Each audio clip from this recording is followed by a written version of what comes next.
Tomorrow is a very big day. நாளைக்கு அதாவது என்னுடைய கடுமையான உழைப்புக்கும் பயிற்சி, முயற்சி, போராட்டம் இது எல்லாத்துக்கும் நாளைக்கு காலையில் தான் எனக்கு அதுக்கான ரிசல்ட் வரப்போகுது அப்படின்னு சொல்லி ஒருத்தர் காத்திருக்கும்போது அவருக்கு யார் மறுநாள் ரிசல்ட்டை கொடுக்க போகிறாரு அப்படின்னு சொன்னால் கண்டிப்பான முறையில் அது இயற்கை தாங்க, வேறு வழியே கிடையாது, நோ டவுட். இன்னொன்று, எங்கெல்லாம் நம்பிக்கை விதைக்கப்படுகிறதோ அதெல்லாம் அந்த அறுவடை யார் கொடுப்பா அப்படின்னா அந்த இயற்கை தான் கொடுக்கணும். அது அதோட கடமை. ரியலி ஸ்பீக்கிங், அதாவது ஒரு ரகசியம் சொல்கிறேன் கேளுங்க.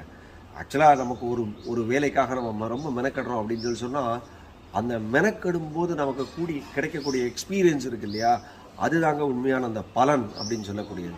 எதனால் அப்படின்னாக்கா அந்த வெற்றி புளிச்சு போயிடும், இல்லை மறந்து போயிடும். ஆனால் அந்த இது இருக்கு இல்லையா, நம்ம அந்த எக்ஸ்பீரியன்ஸ், அந்த அனுபவம், அறிவு, அதுதான் நமக்கு கிடைக்கக்கூடிய உண்மையிலே அந்த மற்ற வெற்றின்றது ஒரு இலவச இணைப்பு தான். அதனால் இதை நம்ம உணரணும். இயற்கை அதுதான் நம்மள்ட்ட எதிர்பார்க்கிறது.